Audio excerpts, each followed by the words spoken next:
তারাপীঠ এসে সময় যেন একটু থমকে যায়। জীবন, মৃত্যু, বিশ্বাস সবকিছু একসাথে অনুভূত হয়। আজকের এই যাত্রা শুধু দেখার নয়, অনুভব করার। সুপ্রভাত। আমরা চলে এসেছি এখন শাওড়াফুলি স্টেশনে। ধরবো সকালের গণদেবতা। ট্রেন নাম্বার আছে 13017, যেটা আপনার হাওড়া থেকে ছাড়ছে 6টা 5-এ, আমাদের শাওড়াফুলিতে 6টা 20-তে ঢুকছে। এখান থেকে আমরা চলে যাব রামপুরহাটে। ট্রেন এখনও আসেনি, তার জন্য ওয়েট করছি। তাই আসার পর আপনাদের দেখাবো ট্রেনে কেমন ভিড় হয়। আজকে 24 তারিখ, ছুটি তো আছেই, তার জন্য কিন্তু ট্রেনে ভিড় হবে। আর সবচেয়ে বড় কথা হচ্ছে এখানে আমরা কোনো রকম স্টেশনে দাঁড়িয়ে আছি, ট্রেন আসলে আপনাদের দেখাবো কেমন ভিড় হয়।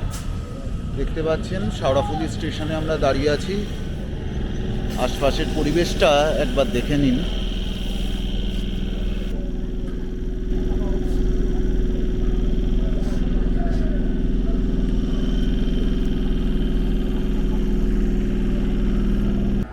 ট্রেন আমাদের অ্যানাউন্স করে দিয়েছে, ট্রেন ঢুকছে।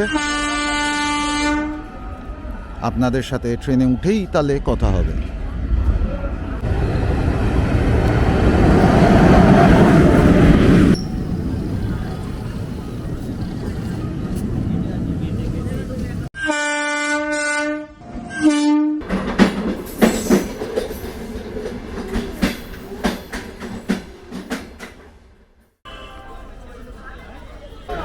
ট্রেনে টু মাচ ভিড়, তাই ভেতরে কোনো কথা বলতে পারিনি। বাইরে বেরিয়ে আপনাদের বাইরের অবস্থাটা একবার দেখিয়ে দিই। দাঁড়ান, দেখে নিন।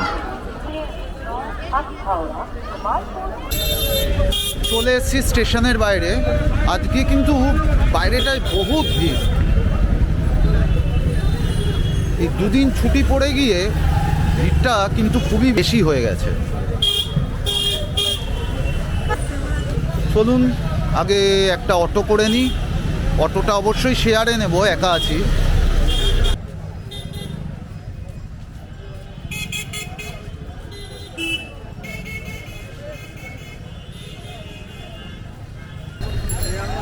সামনে দেখতে পাচ্ছেন অটো স্ট্যান্ড।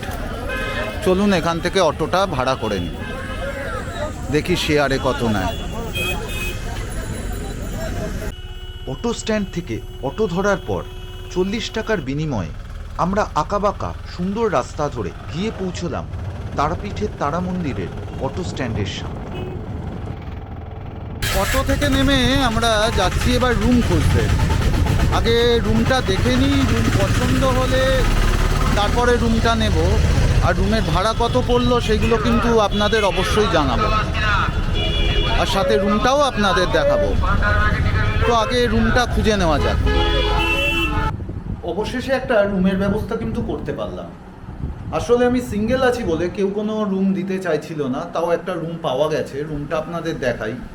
তবে একটা কথা বলে রাখি, রুমটা দেখলে কিন্তু পছন্দ হবে না। রুমের ভাড়া কিন্তু এই রুমের তুলনায় অনেক বেশি।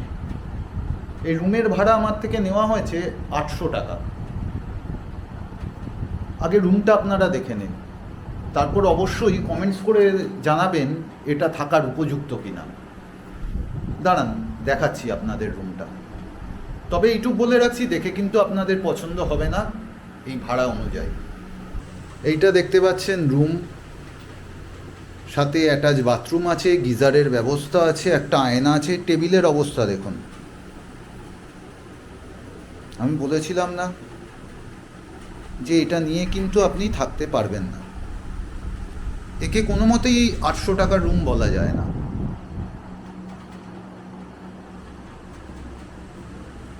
এই রুমের জন্য 300 থেকে 400 টাকাই যথেষ্ট। কোনো এসি কিন্তু নেই। বাথরুমটা দেখিয়ে দিই আপনাদের। এটা হচ্ছে বাথরুম, কোমোড বসানো আছে, গিজারও লাগানো আছে। এই যে রুমটা নিয়েছি এর কন্ট্যাক্ট নাম্বার আমি আপনাদের ওনাদের কার্ডটা দেখাচ্ছি। কারোর যদি দরকার লাগে ওই নাম্বারে কন্ট্যাক্ট করে নেবেন।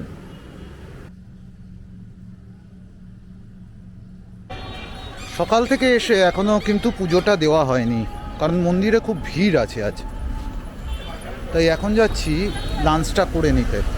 আর যদি কেউ ভেবে থাকেন যে পুজো দেওয়ার আগে কি করে লাঞ্চ করছো, তাহলে একটা কথা বলে রাখি, মা তারার কাছে পুজো দিতে গেলে আপনি কিন্তু খেয়ে দিয়ে পুজো দিতে পারবেন। তাহলে যাই খেয়ে নিই। চলে এসেছি খেতে, বসে আছি, এখনও খাবার দেয়নি। দেখা যাক, পুরো নিরামিষই খাবো, দেখা যাক কি আছে।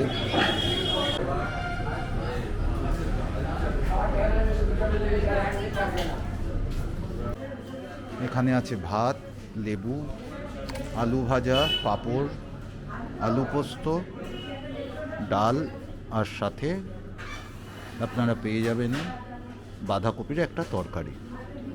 চলুন দেখা যাক কেমন।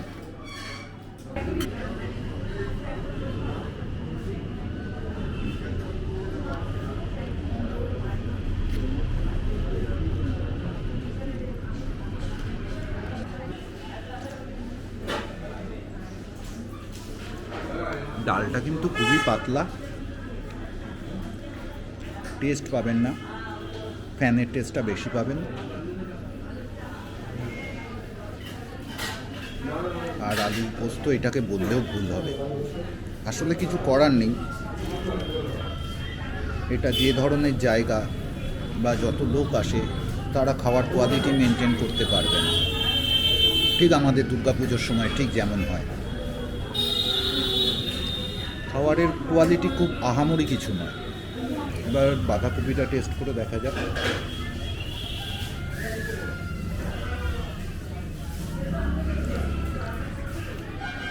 বাঁধাকপিটা তাও ডালের তুলনায় ভালো। দোকানটার একটা বিশেষত্ব হচ্ছে এদের নিরামিষ আমিষ দুটোই আছে, কিন্তু নিরামিষের পার্টটা আলাদা আর আমিষের পার্টটা কিন্তু আলাদা। দোকানের নামটা আপনাদের একটু বাদে বলছি। চলুন এবার আপনাদের একটু রেস্টুরেন্ট আমরা দেখিয়ে দিই। এই রেস্টুরেন্টের দুটো পার্ট আছে, একটা হচ্ছে এটা হচ্ছে আপনাদের ভেজ সেকশন, আর ওই দিকে হচ্ছে এটা নন ভেজ সেকশন। দুটো কিন্তু টোটালি আলাদা। আগে আপনারা ভেজ সেকশনটা দেখে নিন।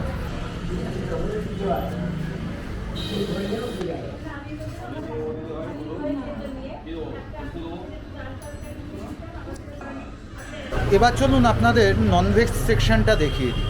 যেটা ননভেজের দিক আছে ওইটা কিন্তু টোটালি আলাদা, সেটা একবার দেখিয়ে দিই। চলুন, এটা হচ্ছে টোটালি ননভেজ সেকশন আছে।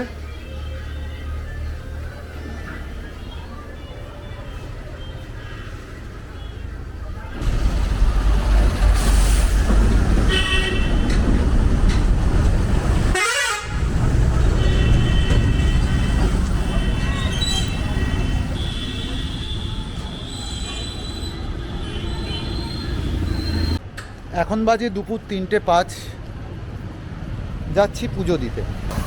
দেখা যাক কতক্ষণ টাইম লাগে, সেটা তো আগে থেকে বলা যাচ্ছে না। আর একটা কথা বলে দিই, মন্দিরের ভেতর কিন্তু কোনো রকম ক্যামেরা অ্যালাউ নেই, তার জন্য ভেতরের কোনো অংশই আমি আপনাদের দর্শন করাতে পারবো না। মন্দিরের বাইরের অংশ যতটা পারবো আপনাদের জন্য তুলে ধরার চেষ্টা করব।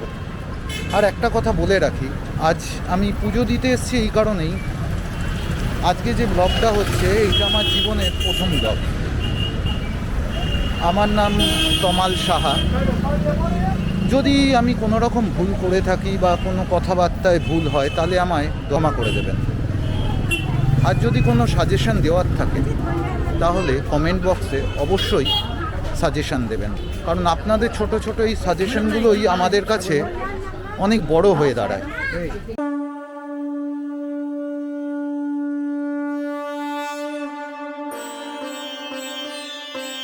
তারাপীঠ শুধু একটি মন্দির নয়, এটা বিশ্বাস, ভরসা আর নিরাপত্তার জায়গা।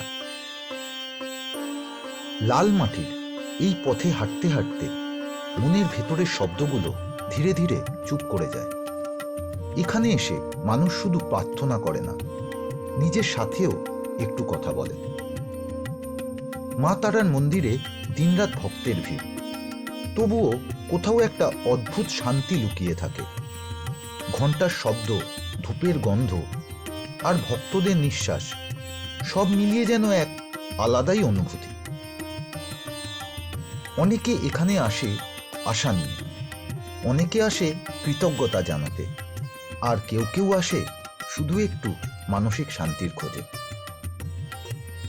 তারাপীঠ শেখায় সব প্রশ্নের উত্তর পাওয়া জরুরি নয়, কিছু বিশ্বাসই যথেষ্ট। মা তারার আশীর্বাদে এই যাত্রা কিন্তু এখানেই থামে না, শুধু একটু শান্ত হয়ে আবার নতুন পথে হাঁটা শুরু হয়।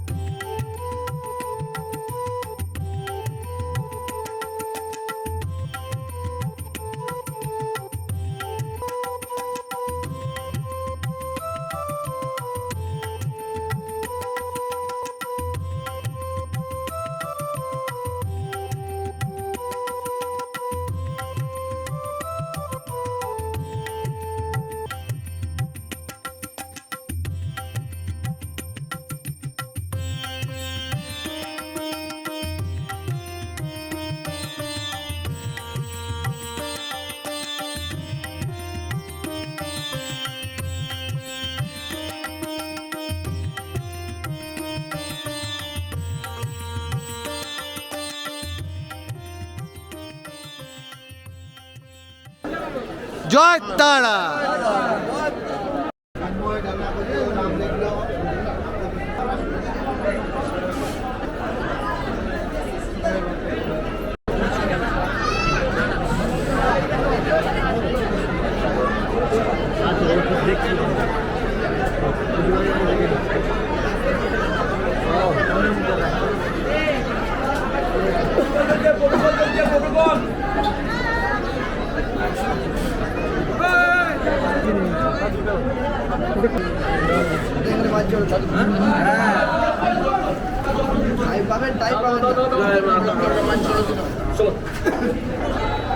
পুজো দেওয়া হয়ে গেছে, কিন্তু মন্দিরের ভেতরের ফটো তোলা বারণ, তাই সেগুলো আপনাদের দেখাতে পাচ্ছি না।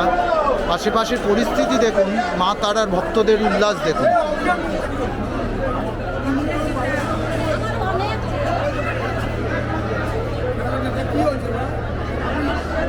মায়ের সাথে তো দেখা হলো, এবার বাবার সাথে দেখা করে নিই।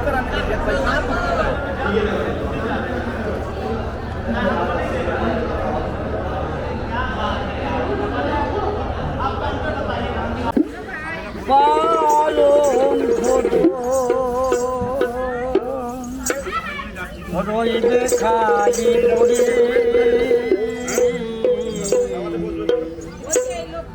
যাবি যেদিন শ্মশানে ঘাটে বাঁশের দোলাই চড়ে যাবি যেদিন শ্মশানে ঘাটে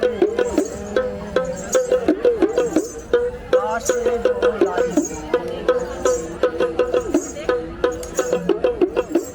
তারাপীঠ শ্মশান দিনের আলোয় দেখলে একে সাধারণ মনে হতে পারে, কিন্তু এই নীরবতার ভেতরেই লুকিয়ে আছে হাজার বছরের ইতিহাস আর বিশ্বাস। এখানে দাঁড়িয়ে বোঝা যায় জীবন আর মৃত্যুর মাঝের দূরত্ব খুব বেশি নয়। কয়েকটা ধোয়া ওঠা চুল্লি, ছাইয়ে ঢাকা মাটি আর বাতাসে ভাসতে থাকা এক অদ্ভুত স্তব্ধতা। অনেকে ভয় পায় এই জায়গাকে, কিন্তু যারা বিশ্বাস করে তাদের কাছে এটা ভয় নয়, বরং একটা উপলব্ধি। দিনের আলোয় এই শ্মশানই শেখায় জীবন কতটা অস্থায়ী। সূর্য ডুবে যেতেই তারাপীঠ মন্দিরের রূপ বদলে যায়। আলোয় ভরে ওঠে মন্দির চত্বর, ঘণ্টার শব্দ ধীরে ধীরে গভীর হয়ে ওঠে। ভক্তদের ভিড়, চুপচাপ জোড়া হাত আর চোখে জমে থাকা বিশ্বাস। রাতের মন্দিরে এসে কথা কমে যায়, অনুভূতি বেড়ে যায়। এখানে কেউ কিছু চাইতে আসে, কেউ আসে ধন্যবাদ জানাতে, আর কেউ আসে শুধু মনের ভার হালকা করতে। মা তারা কারোর কাছে শক্তি, কারোর কাছে আশ্রয়, আবার কারোর কাছে শেষ ভরসা।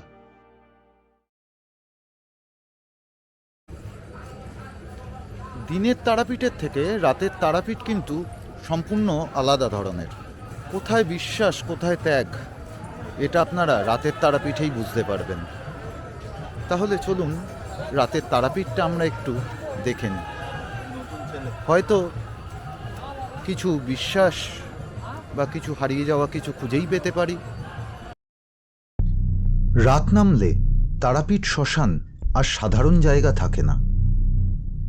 চারপাশ নিস্তব্ধ, হালকা বাতাস আর দূরে দূরে জ্বলতে থাকা আগুন। এই শ্মশানেই সাধকরা সাধনা করেছেন। বিশ্বাস করা হয় এখানেই জীবনের সব ভেদাভেদ শেষ হয়ে যায়। ধনী গরিব, সুখ দুঃখ, অহংকার সবই ছাই হয়ে যায় এক জায়গায়। রাতের শ্মশানে দাঁড়িয়ে মনে হয় না ভয়, বরং এক অদ্ভুত শান্তি কাজ করে। এখানে এসে মানুষ বোঝে সবকিছু শেষ আছে, কিন্তু বিশ্বাসের কোনো শেষ নেই।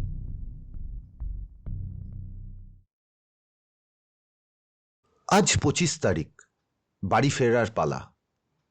সকাল সকাল উঠে সকাল 9:30 কবিগুরু ট্রেনটা ধরার জন্য বেরিয়ে পড়লাম। এই তারাপীঠ শুধু আমার কাছে মন্দির নয়, আমার কাছে এমন একটা জায়গা যেখানে ভয় আর ভরসা একই পথে হাঁটে। এই জায়গাই আমায় শেখায় সব প্রশ্নের উত্তর দরকার হয় না, কিছু অনুভবই যথেষ্ট। মা তারার আশীর্বাদে এই যাত্রা এখানেই শেষ নয়, শুধু মনে একটু নীরবতা নিয়ে ফিরে যাওয়া। আজ 25 তারিখ, আজকে ফিরে যাওয়ার পালা। এখন বাজে সকাল 9:09। আজ ফিরে যাচ্ছি হাওড়া কবিগুরু এক্সপ্রেসে। তাহলে দেখা হচ্ছে আপনাদের সাথে নেক্সট ব্লগে, অন্য কোথাও অন্য কোনোখানে। যদি ভিডিওটা ভালো লাগে অবশ্যই ভিডিওটাকে লাইক করবেন আর আমাদের সাথে থাকবেন। ধন্যবাদ।